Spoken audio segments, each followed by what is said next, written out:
What happens when you get the invitation to your 50th class reunion? It spawned another life crisis, that's what. Lord have mercy. How do I compare to my classmates? I'm still struggling with how to go forward. And even worse, what do I wear? I'm okay. Hi, everybody. It's great to be back celebrating our 50th anniversary. You all look good. I'm Debra Mims. I graduated from the theater department with a BFA in theater along with Liz Garrett. Let me tell you a tiny story of how I came here today. I received the email announcing the reunion, and one of the last lines was to tell others and contact them. I thought, well, the only women who contacted me were the women who I've been in touch with all along. In 2016, I reconnected with former white classmates in Florida, and I enjoyed it. I enjoyed reliving my freshman year, the laughing, the talking, the catching up. Time is a funny thing. It changes many things, but some things stay the same. Faces and places are burned in our memories, and I hope we will experience some insights and enjoy a few remembrances today. So in my life, I've done a number of things in the theater, and the latest occupation is storytelling. So, as Sister Mary Historia, I'm going to tell you a story about Marygrove 50 plus years ago. Now I want you to use your imagination. Let's go back. Let's go back. Close your eyes if you need to. We are here. Once upon a time, 50 years ago in August 1969, a group of young women began their college career at Marygrove College.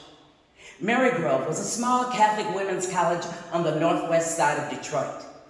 Nestled on 87 wooded acres, its liberal arts building and Madame Cadillac dormitory were designed by D.A. Bowe. Those buildings loomed Gothically, greeting its students upon arrival.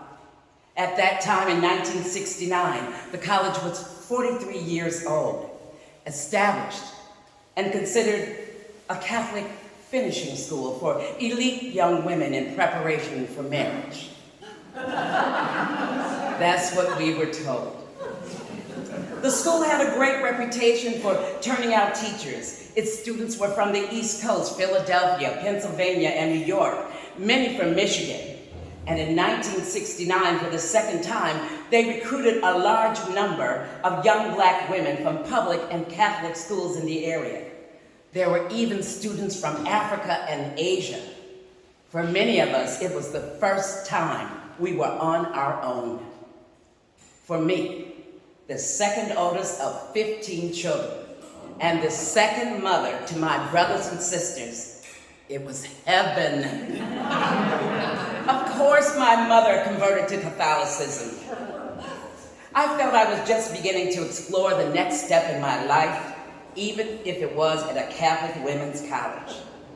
Coming from a family of 15 children, I was always told by my mother, "You're going to college." When it was time to sit down and discuss the schools, my parents said, "How much are they giving you? They're giving you a scholarship along with the grants to live on campus? Marygrove College, that's where you're going. Discussion over." Is everybody thinking back to that time? Is there a smile? Are we shaking our heads? Good. Now let's take a few steps back even further, shall we? We're going back to an older time, the earlier 19th century. We're still in Michigan. Imagine an older time in Monroe, Michigan, 1845. At that time, Monroe was a bustling town, 47 miles from Detroit on the Raisin River near Lake Erie. Marygrove's history really began in 1845 with the arrival of Mother Teresa Maxis and 2 other nuns from Baltimore who arrived to teach the French-Canadian children in that area. They came at the invitation of Father Louis Florent Gillet, a Belgian missionary priest who was tasked with creating a school for the parish. It must have been an amazing spiritual meeting, an anointing, if you will. In November of 1845, the religious order, Sisters Servants of the Immaculate Heart of Mary, was formally consecrated. Teresa Maxis was named as the leader and very quickly began to create a school for women. A slight pause, dear listeners. You may wonder, why is this history important? And at this time, because it matters. This story matters. It shows how we are all connected. Who knew? I certainly didn't. I can't tell you how many times I thought about why I went to Marygrove. I put it out to the cosmos and I got an answer. This is an amazing story about Mother Teresa Maxis. Now again, trust me, let's go back to an earlier time, 1810, Baltimore, Maryland. Teresa Maxis was born Alamede Maxis Dushman in Baltimore, a free Black woman of mixed Haitian and British heritage. Her parents came to Baltimore after the Haitian Revolution, another foretelling ripple in our American history. Her father did not stay and left soon afterwards. She was raised by a single mother who worked as a nurse, taught French and education to the children of other Haitian families who lived in Baltimore. In 1829, when Teresa was 19, she, along with 2 others, and Mother Mary Lang, founded the Oblate Sisters of Providence, a Black religious community of nuns who served in Baltimore City. This was significant, as women of color who were Catholic and had a calling to the sisterhood were not welcome in the community of nuns. Spirituality and service was segregated. These oblate meaning dedicated to God and service. They worked in the community teaching and nursing. In 1831, there was a cholera epidemic in Baltimore, and the Oblate Sisters worked with others to educate children and nurse the sick. Teresa's mother, who worked alongside of her, died. After the epidemic was over, the city leaders publicly thanked everyone, but not the Oblate Sisters. In fact, life became more difficult for the order, and several attempts were made to disband it, and they faced increasing prejudice.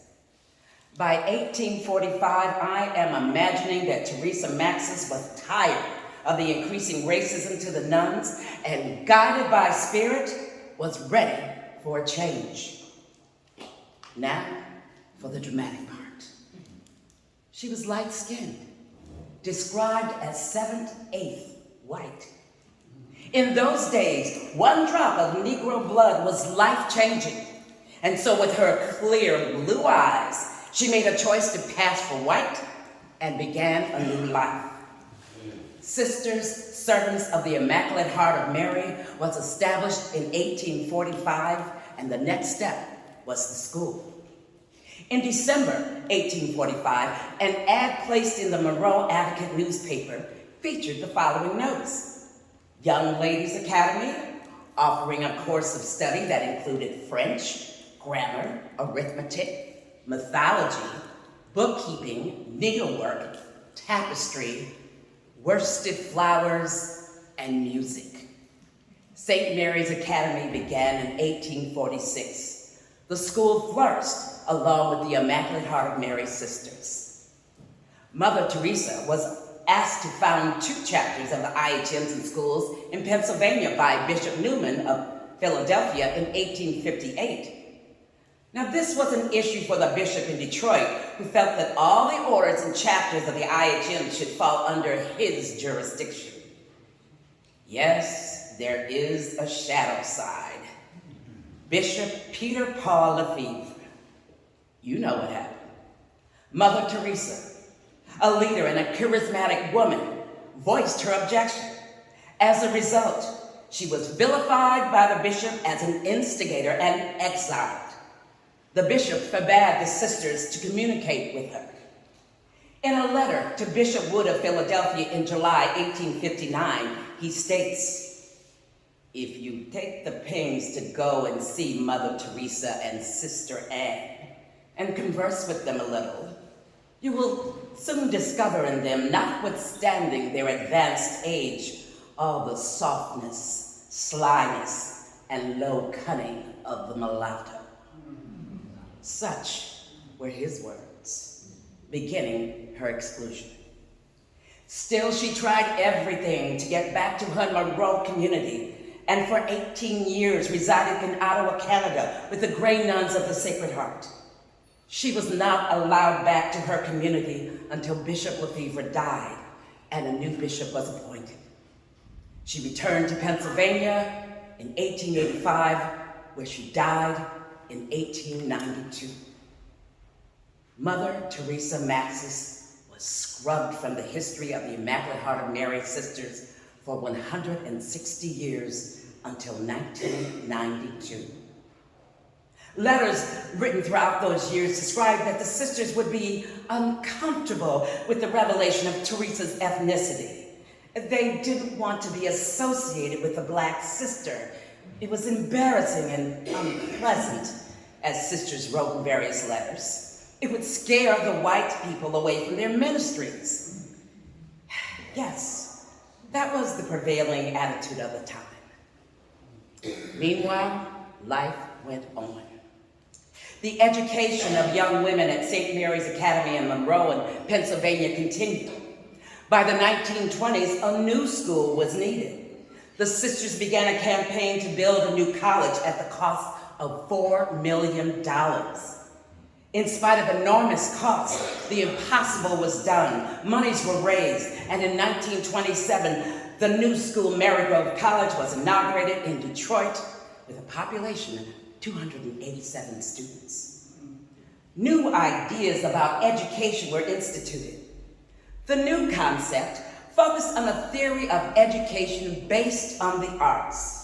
It was instituted by Dr. George Herman Derry, the first president of Marygrove, and executed by the IHMs.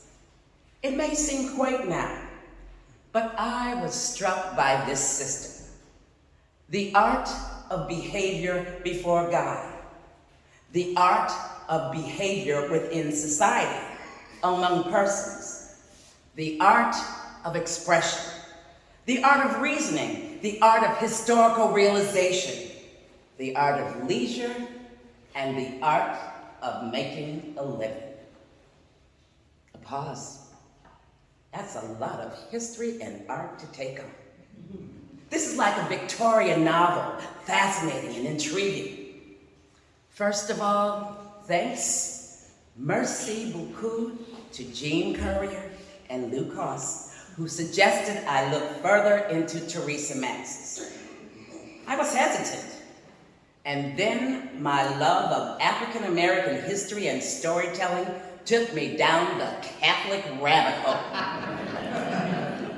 What was it about Teresa Maxis that she established a school, St. Mary's Academy, and an order of nuns, sister servants of the Immaculate Heart of Mary in Monroe, and then established 2 additional chapters in Pennsylvania that focused on educating women and receiving them into the sisterhood?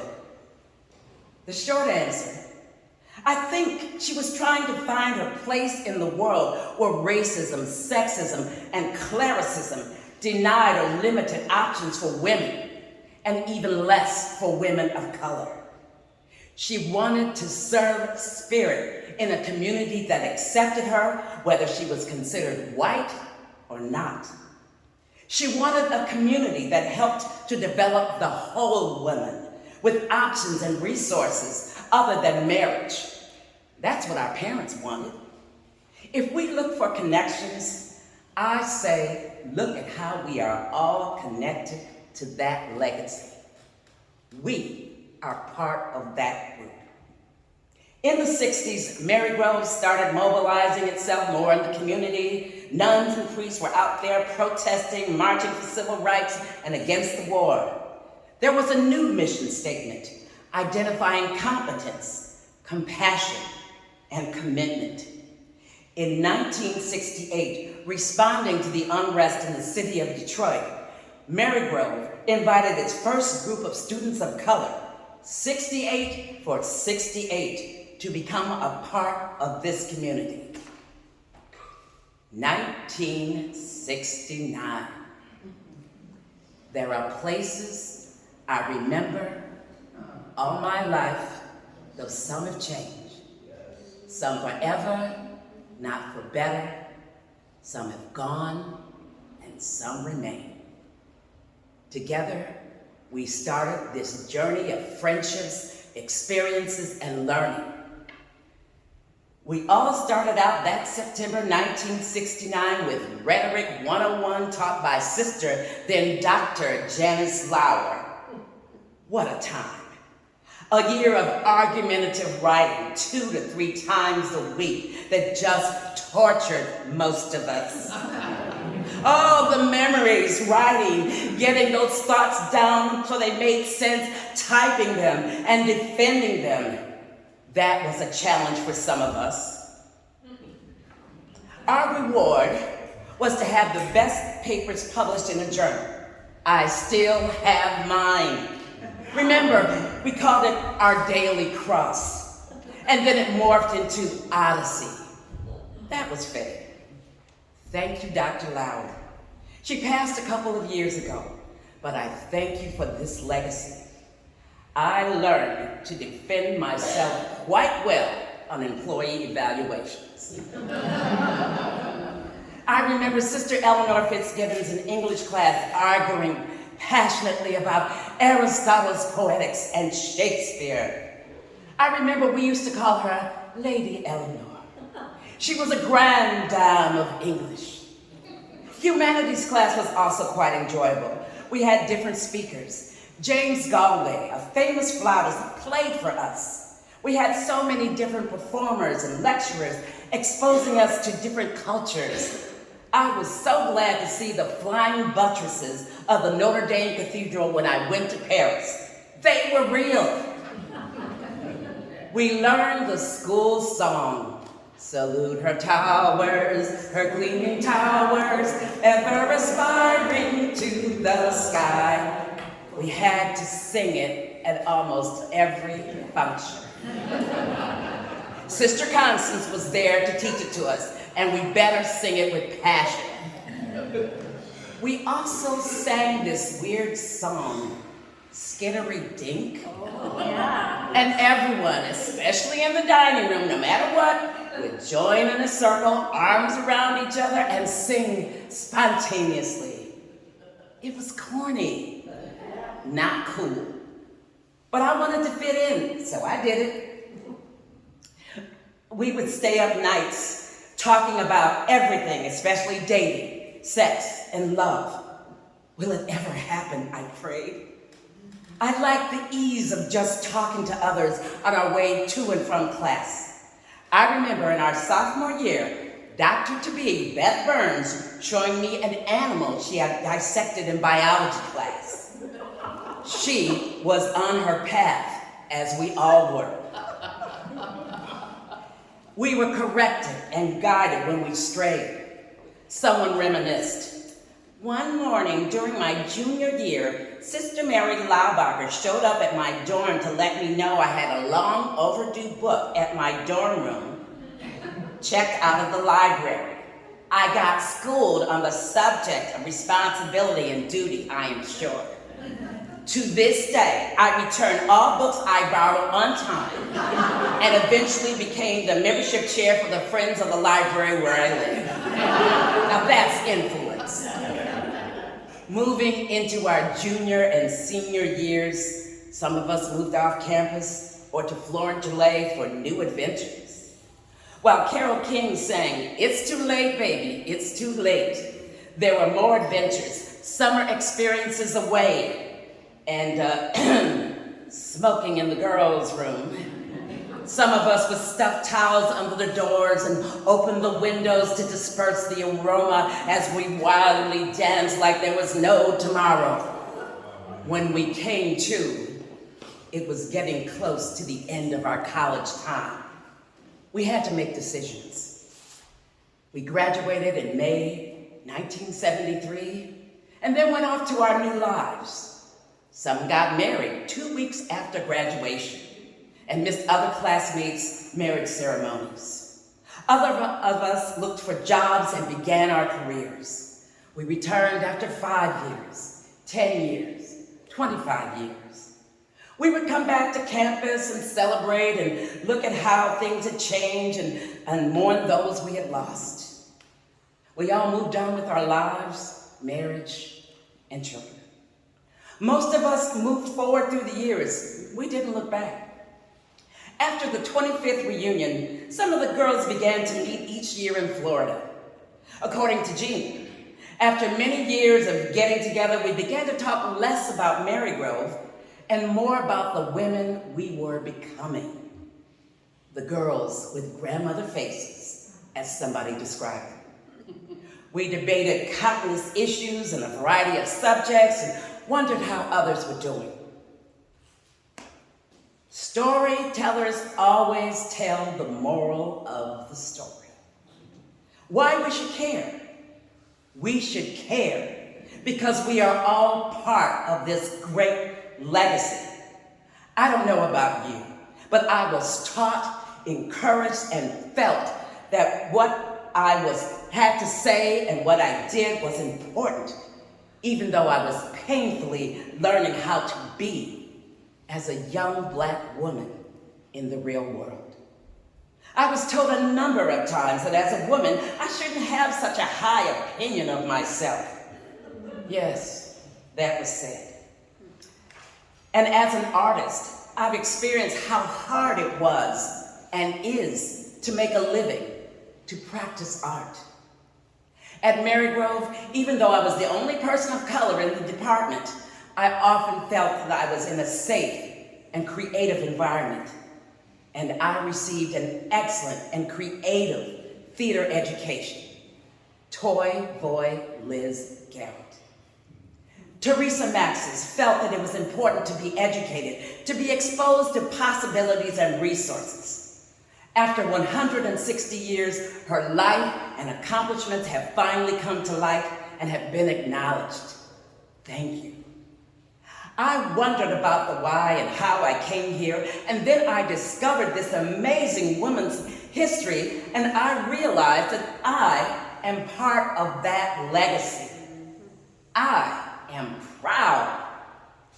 Marygrove allowed me to be educated as an artist and begin a dream of performing, to become an arts producer for PBS television, and later a storyteller. I made an art out of living my life, and I know others did. Think of Joanne Belowski Kavanaugh, the road warrior, camping, hiking, and seeing the world. What beauty. Other of us excelled in teaching, education, medicine, law, political science, and business. Many of us realized our values and contribution as women, and we have our own legacies. I am glad we met this day to reconnect to that great energy. We realize that we are part of this whole woman mindset and legacy. We still have a great legacy, and we are going forward even though the college is no more. We meet, we celebrate, and we keep on keeping on. I asked for memories of our experience, and I received this reply. My greatest and most lasting memory of Marygrove is of the legacy I witnessed and feel I possess since I walked away from that lovely campus in cap, gown, and yes, gloves on that day in May 1973. Sisters Eleanor Fitzgibbons, Dorothy Seabolt, Rose DeSluver, Janita Marie, Marie Hopkins, Kathy Keenan, and many others reached out to an immature, confused, and searching girl and caught her through many trips and falls in the early 1970s.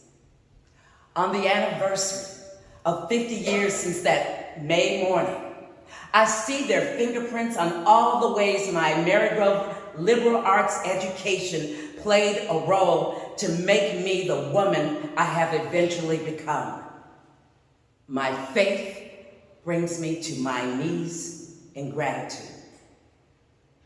All these places had their moments with lovers and friends I still can recall. Some are dead and some are living. In my life, I've loved you all. Thank you.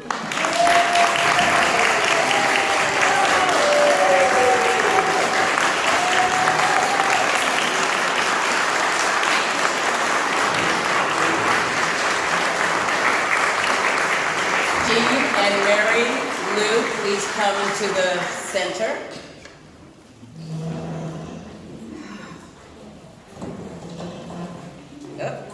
Oh, my.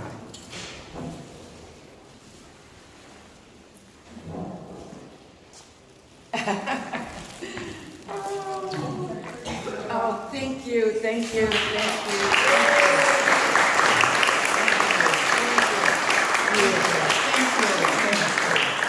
You know, sometimes you know that song, you don't know what you got until it's gone.